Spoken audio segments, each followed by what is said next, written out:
प्रणाम मित्रों। राजनीति में धर्म होना चाहिए, धर्म में राजनीति नहीं होना चाहिए। लेकिन भारतवर्ष का यह दुर्भाग्य है कि भारत की आज की राजनीति केवल दो धुरियों पर है। पहली है धर्म की राजनीति और दूसरी है जाति की राजनीति। और इस बार जो विवाद उठा है वह धर्म को लेकर उठा हुआ है, क्योंकि तिरुपति बालाजी के जो प्रसाद मिलता है, लड्डू के रूप में जो प्रसाद मिलता है, उसमें कमियां पाई गई हैं।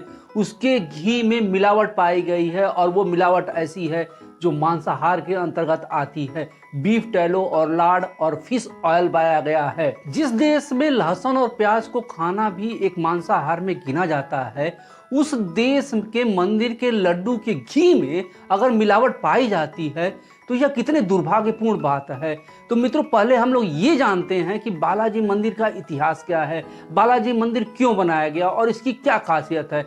और इस मंदिर को संभालने वाली संस्था तिरुमला तिरुपति देवस्थानम का क्या इतिहास है, इसके कितने बोर्ड मेंबर होते हैं, इसमें और इसकी टोटल वेल्थ कितनी है। आप यह सुन के चौंक जाएंगे कि उसकी वेल्थ कितनी है और उसके बोर्ड मेंबर में कितने नेता है।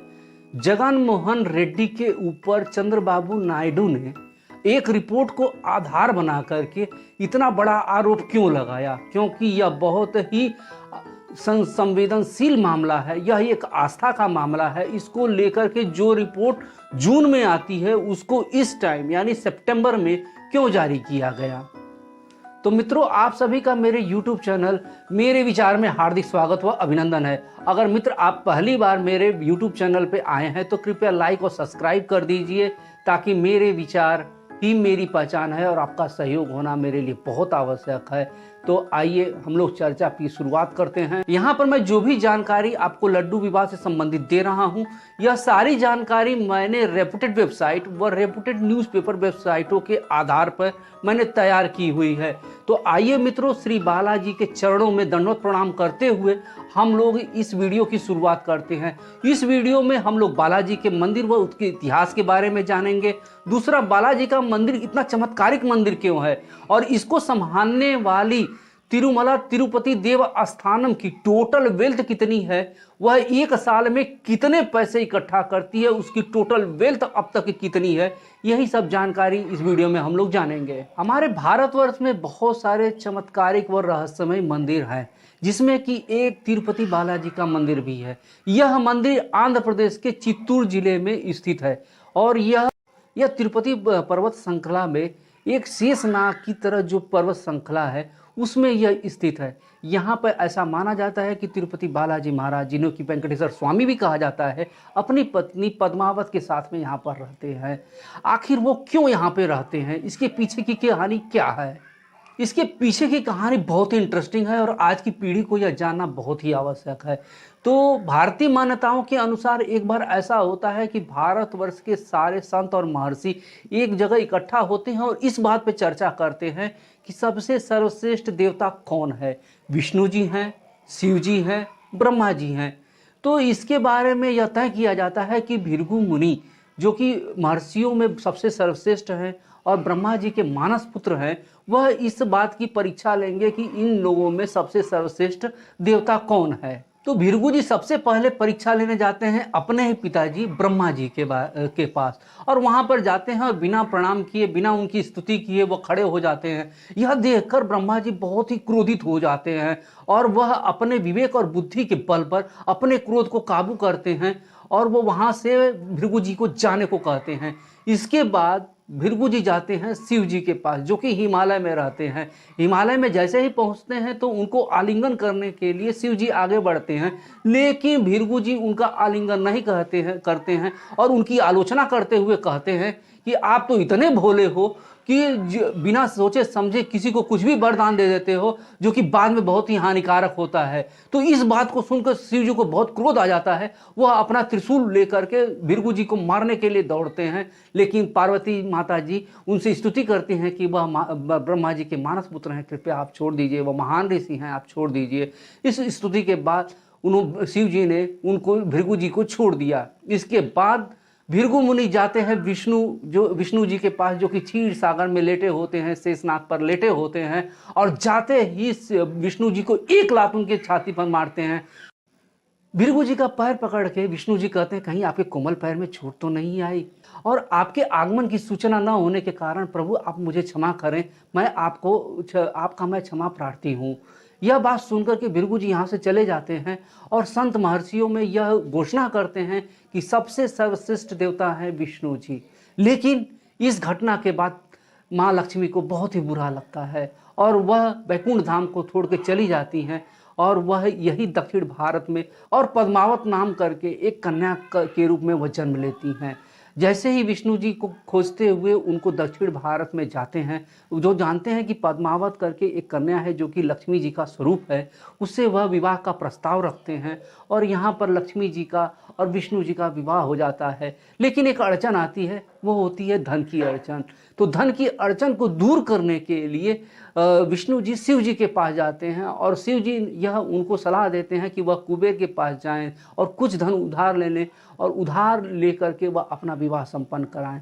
तो वह कुबेर जी के पास जाते हैं और धन लेते हैं और उधार लेकर के अपना विवाह करते हैं। लेकिन वह कुबेर जी का उधार आज तक उनका कंप्लीट नहीं हुआ है, आज तक वह उधार दे नहीं पाए हैं। उनको ही उधार देने के लिए, उनका जो धन बाकी है उसको उधार देने के लिए बालाजी के रूप में हैं। मेन बालाजी के जो दर्शन दिए, जो यहाँ पे स्थापित हुए, उनका यह था कि कलयुग में जितने भी प्राणी हो उनका वह उद्धार कर सके, और माँ पद्मावत के साथ में वहाँ पर उपस्थित रहते हैं। तो मित्रों, यह बालाजी की कहानी है। श्री तिरुपति बालाजी मंदिर को रहस्यमय चमत्कारिक इसलिए कहा जाता है क्योंकि जो भगवान बालाजी के बाल हैं वह रेशमी हैं और वो कभी उलझते नहीं हैं, और वहाँ पर एक दीपक तेल के जलता है और कितने साल से जल रहा है किसी को भी नहीं मालूम है। मंदिर के गर्भगृह में जो भगवान की मूर्ति रखी हुई है उसका तापमान हमेशा 110 फ़ारेनहाइट बना रहता है और उनके पीठ पे हमेशा पसीना आता रहता है, जिसको पुजारी लोग हमेशा पोंछते रहते हैं। और भगवान वेंकटेश्वर की जो मूर्ति है उसके पीछे अगर हम लोग अपना कान लगाते हैं तो हमें एक समंदर से लहरों की आवाज आती है। यह बहुत ही आश्चर्यजनक है ना मित्रों। गर्भगृह में जो मूर्ति है उसको अगर हम लोग बाहर से देखते हैं तो वह दाएं तरफ खड़ी नजर आती है, और गर्भगृह के अंदर हम लोग जब देखते हैं तो वह मिडल में खड़ी आती है। यह कितना ही वास्तुकला का कितना ही अद्भुत नमूना है, कितना ही आज हमारा कितना प्रोग्रेसिव, कितना आगे था हमारा वास्तुकला। बालाजी का प्रतिदिन ऊपर साड़ी से और नीचे धोती से हर दिन श्रृंगार किया जाता है, और सबसे बड़ी बात, जब गुरुवार को उनका चंदन से लेपन किया जाता है और चंदन का लेप जब हटाया जाता है तो उनकी छाती पे लक्ष्मी जी की आकृति आती है। कितनी सुंदर बात है ना मित्रों। अर्च विग्रह में जो भी वस्तुएं होती हैं उनको बाहर नहीं लेके जाया जाता है, गर्भगृह में ही स्थित एक पौंड में उसको डाल दिया जाता है, जो कि तिरुपति के 20 किलोमीटर दूर वेरूपुर गांव में वह जाके वो सब सारी चीज़ें बाहर निकलती है। तो मित्रों, आप लोगों ने देखा कि बालाजी का मंदिर कितना रहस्यमय और आश्चर्यजनक है, गजब का है ना मंदिर। अब आइए मित्रों, तिरुपति बालाजी के मंदिर के निर्माण के बारे में जानते हैं, इसके इतिहास के बारे में जानते हैं। यह 9वीं शताब्दी के पल्लव वंशों के द्वारा यह मंदिर का निर्माण किया गया था। यह स्थापत्य कला का एक बेजोड़ नमूना है, लेकिन इसकी जो ख्याति है वह 15वीं शताब्दी में विजयनगर वंश के जो भी लोग थे उनके शासकों के द्वारा इसका दूर दूर से प्रचार प्रसार किया गया। इसके बाद अंग्रेज आते हैं और अंग्रेज 1843 से लेकर 1933 तक अंग्रेजों का शासन रहता है। इसके अंतर्गत एक मंदिर का प्रबंधन होता है जिसे कि हाथी राम जी मठ के महंत ने संभाला था, और 1933 में इस मंदिर का प्रबंध मद्रास सरकार ने अपने हाथों में ले लिया और एक स्वतंत्र प्रबंध समिति की स्थापना की, जिसका की नाम तिरुमला तिरुपति है। आंध्र प्रदेश को बनने के पश्चात इस समिति में भी बदलाव किया जाता है और इसका नाम बदल करके तिरुमला तिरुपति देवस्थानम कर दिया जाता है, और दूसरे इसमें बोर्ड मेंबरों की संख्या बढ़ाई जाती है। इसमें एक प्रशासनिक अधिकारी को जोड़ा जाता है, जो कि बाद में यही प्रशासनिक अधिकारी लड्डू में जांच कराता है और घी में मिलावट होने की घोषणा करता है। लेकिन मित्रों, यहाँ पर प्रतिदिन तिरुपति बालाजी मंदिर में 50,000 से लेके 1 लाख तक के भक्त आते हैं और वह लोग दर्शन करते हैं। तो इतने भक्तों की बारे में व्यवस्था करना, उनको स्टेशन से लेके तिरुपति बालाजी तक लेके जाने की सुविधा फ्री में है, उनके रहने की सुविधा फ्री में है, और उनको यहाँ पे खाने का प्रबंधन किया जाता है। और जिस स्थान पे वह खाने का जिस कॉम्प्लेक्स में उस प्रबंधन किया जाता है उसका नाम मत्सुरी तरीगोंडा वेलगंबम अन्न प्रसादम कॉम्प्लेक्स है। और मित्रों, यहाँ पर लगभग 15,000 से ज़्यादा लोगों को प्रतिदिन एक टाइम में खाना खिलाया जाता है। केवल एक पाँच चलती है 15,000 लोगों की। ऐसे बहुत सारे पंक्तियाँ चलती हैं कि यहाँ पर लोग भोजन करते हैं। तो इतने लोगों की व्यवस्था करने के लिए एक सुचारू रूप से एक बड़ी संस्था का होना आवश्यक है। और यह संस्था 3.5 लाख लड्डुओं का भी निर्माण करती है।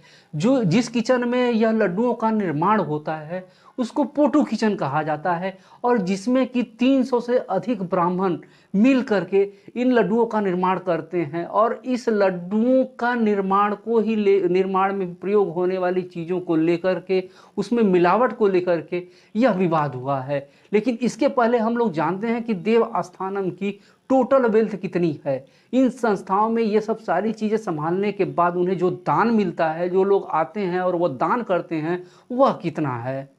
तिरुपति बालाजी जो मंदिर है वह इंडिया का सबसे धनी मंदिर है। और 2023 में यहाँ कुल टोटल 1031 किलो सोना मिला, जिसकी की कुल कीमत 773 करोड़ है। और टीटीडी के पास, जो कि तिरुमला तिरुपति देवस्थानम के पास, कुल 11,329 किलो सोना है, और जिसकी कुल कीमत करीब 8,496 करोड़ है। और टीटीडी से जुड़े विभिन्न ट्रस्टों ने बैंकों के पास कुल 13,227 करोड़ रुपए की एफडी की गई है। और कुछ मीडिया रिपोर्ट्स के अनुसार टीटीडी के पास कुल 18,817 करोड़ रुपए कैश बैलेंस है। इस साल टीटीडी ने 1,101 करोड़ की एफडी कराई, और 2024 और 2025 में कुल 5,000 करोड़ का टीटीडी का बजट रहा है। और सबसे आश्चर्य की बात यह है कि जो बाल दान करते हैं लोग, जो लोग अपना मुंडन करवाते हैं, उनके बालों से टीटीडी ने 203 करोड़ रुपए 2017 में कमाए हैं। तो मित्रों, इस समय आप सोच सकते हैं कि लगभग 300-350 करोड़ तो आराम से कमाते होंगे। और भी बहुत सारी व्यवस्थाएं हैं, जैसे वो कॉलेजेस चलाते हैं, गौशाला चलाते हैं, और बहुत सारी चीज़ों में वह अपना इन्वेस्टमेंट करते हैं। और बहुत सारे यहाँ पर विभाग हैं। इनको संभालने के लिए एक बोर्ड मेंबर की भी व्यवस्था की गई है, जिसमें कि कुल 12 बोर्ड मेंबर हैं, जिसके बारे में मैं अगले वीडियो में आप लोगों को बताऊंगा। लेकिन इतना धनी और इतना हर चीज़ से संपन्न संस्था के पास में घी चेक करने वाली मशीन नहीं थी। मात्र 75 लाख की मशीन नहीं थी, जिसके कारण कि यह विवाद हुआ। आखिर यह विवाद क्यों हुआ? लड्डू में कौन कौन सी चीज़ें मिलाई गई? घी को सप्लाई करने वाला कौन था? घी सप्लाई करने वाले का क्या मत है? और इस समय कौन कौन सी घी कंपनियां इन तिरुपति बालाजी में सप्लाई कर रहे हैं, टीटीडी को सप्लाई कर रही हैं? इन्हीं सभी बिंदुओं पे हम लोग अगले वीडियो पे विचार करेंगे। लेकिन सबसे बड़ा जो प्रश्न उठता है कि जगन मोहन रेड्डी पर चंद्रबाबू नायडू ने जो जून में रिपोर्ट आती है, इस समय क्यों वो आरोप लगाते हैं?